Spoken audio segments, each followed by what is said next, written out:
और अब बढ़ते हैं आगे। राजनीतिक बयानबाजियों के बाद अब बात कर लेते हैं उन बुनियादी मुद्दों की जिनमें इंसाफ की आस लगाए मृतक छात्रा अमायरा के माता पिता आज भी बैठे हुए हैं। आज उन्होंने प्रेस को संबोधित किया और अपनी बात रखी। अमायरा के पिता ने कहा कि शिक्षा विभाग की कार्रवाई से वो बिल्कुल भी संतुष्ट नहीं है।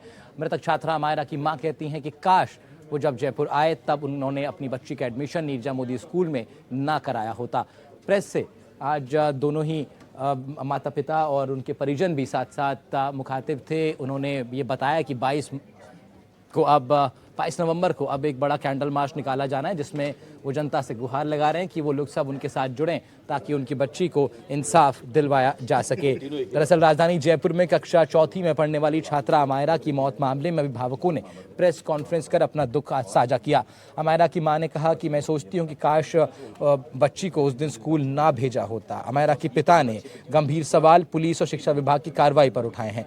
पिता ने कहा कि शिक्षा विभाग के अधिकारियों ने मुझसे पूछा कि बच्ची को हेलोवीन का सपना आया था, इस तरह से बातों को तोड़ मरोड़ना चाहते हैं। पुलिस के अधिकारी कोई भी संतोषजनक जवाब नहीं देते। साथ ही कहा कि 22 नवंबर को वो इंसाफ दिलाने की मांग को लेकर कैंडल मार्च करने वाले हैं, प्रदर्शन करने वाले हैं और उसमें उन्होंने अनुरोध किया है स्थानीय लोगों से कि लोग वहां आएं और उनके इस मार्च को समर्थन दें। का मानसिक संतुलन सही नहीं था। अगर बच्चे का मानसिक संतुलन नहीं सही होता तो वो हर साल की टॉपर नहीं होती। वो बहुत खुश रहने वाली जिंदा दिल लड़की थी, सबकी मदद करती थी और हेलोइन और कहीं से भी लेकर कहीं से भी वो किसी भी डिप्रेशन का कोई शिकार नहीं थी। बहुत खुश थी वो अपनी लाइफ में और बहुत सारे एम थे उसके, आईपीएस ऑफिसर से लेके क्या दीपिका पादुकोण बनना चाहती थी। और ये जो स्कूल की जिम्मेवारी स्कूल ने नहीं उठाई, उसके खिलाफ एक्शन होना चाहिए। प्लीज आप कहीं पर भी ये कोट मत करिएगा। रिक्वेस्ट कर रही हूँ as a mother, as a parent, she has not committed suicide.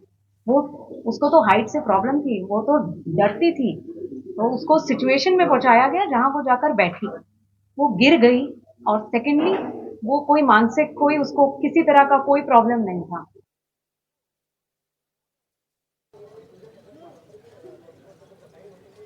Virendra Singh Shekhawat हमारे साथ जुड़ रहे हैं इस खबर पर ज़्यादा जानकारी के साथ लाइव राजधानी जयपुर से। वीरेंद्र, अब काफ़ी वक्त इस पूरे प्रकरण को हो चुका है और अब तक माता पिता इंसाफ की गुहार लगा रहे हैं। आज जब प्रेस के सामने सब लोग आए और अपनी बात रखी तो क्या कुछ नया उसमें था और क्या आगे की योजना उन्होंने बनाई है? देखिए राहुल, अमायरा के साथ जो घटना घटी है उसको लगभग 20 दिन से अधिक समय हो चुका है और इसके साथ ही आप देखिए कि जिस तरीके से जो सबूत होते हैं उनके साथ जो पूरी तरीके से जो है छेड़छाड़ की गई है स्कूल प्रशासन के द्वारा, उसको लेकर जो है यहाँ पे पेरेंट्स ने जो है सवाल उठाए। इसके साथ ही जो है कई ऐसी मांग हैं, उन मांगों का भी यहाँ पे जिक्र किया गया है, जिसके अंदर सबसे महत्वपूर्ण मांग ये है कि नीरजा मोदी जो स्कूल है उसकी जो मान्यता है वो जल्द से जल्द है रद्द करने की मांग है, यहाँ पर इस प्रेस कॉन्फ्रेंस के अंदर की गई है। इसके अलावा जो जिम्मेदार स्कूल शिक्षक और प्रबंधक है उनके खिलाफ जो है कानूनी कार्रवाई होनी चाहिए। इसके साथ साथ जो जांच समिति है उस जांच समिति के अंदर जो है अभिभावक प्रतिनिधि को जो है अनिवार्य रूप से उसमें शामिल करने की मांग है, वो यहाँ पर की गई है। इसके साथ साथ जांच की गति को तेजी किस तरीके से लाई जाए, इसके अभी जो कह सकते हैं इस प्रेस कॉन्फ्रेंस के अंदर जिक्र किया गया है। यानी जो इस तरीके से ये पूरा मामला है, लगातार जो कह सकते हैं कि इसमें शिक्षा विभाग के जो उच्च अधिकारियों के द्वारा जो है एक रिपोर्ट है वो शिक्षा अधिकारी को सौंपी जाती है। इसके अलावा जो पुलिस है उसकी जो कह सकते हैं कि जो रिपोर्ट है उस रिपोर्ट को भी जो कह सकते हैं कि राष्ट्रीय बाल संरक्षण आयोग है उसको भी रिपोर्ट सौंपी जाती है। लेकिन इन सभी रिपोर्टों के बावजूद भी क्या वाकई में जो राजस्थान के अंदर इस तरीके की बड़ी बड़ी स्कूल्स हैं उन स्कूल्स का क्या वाकई में जो नियम और कायदे बनाए गए हैं सीबीएसई के द्वारा, उनके शिक्षा विभाग के द्वारा, क्या उनका पालन किया जा रहा है, ये सुनिश्चित करना काफ़ी महत्वपूर्ण हो जाता है। और इसी को लेकर जो है पिछले लंबे समय से जो है अमायरा के माता पिता हैं वो जो है न्याय की गुहार लगाते हुए दिखाई दे रहे हैं।